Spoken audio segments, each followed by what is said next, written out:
Un día más en los deliveries, instalación de appliances para casas.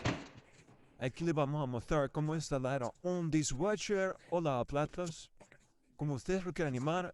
Y pues lo primero pues hay que poder ingresarlo a la casa para poder llegar hasta el gabinete donde vamos a colocar el nuevo dishwasher.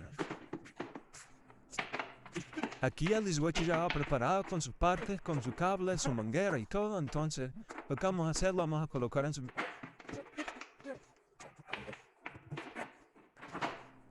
Si son fuertes como yo, lo pueden cargar hasta llegar al lugar. Y si no, pues utilizan su herramienta, su dolly, y para no poder lastimarse, vamos a colocar lo que es la manguera por la parte de atrás. Ya tiene que haber un hoyo hecho para que puedan cruzar su línea de agua y su cable hacia el otro lado.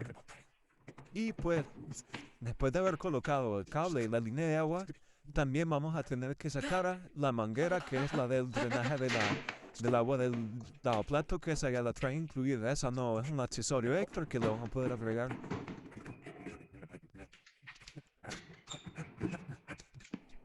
Y pues ya colocando la manguera del drenaje de agua, vamos a colocar el dishwasher en su gabinete, pero hay que procurar que todo quede bien listo, bien bonito, para que no se enrede a la hora de meter el lavaplatos. Y vamos a procurar jalar del otro lado del gabinete las líneas de agua para no tener ningún problema a la hora de poder ponerlo en su lugar.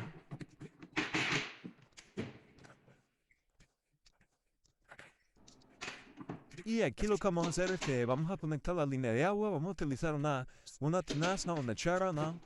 Y luego vamos a conectar el dishwasher.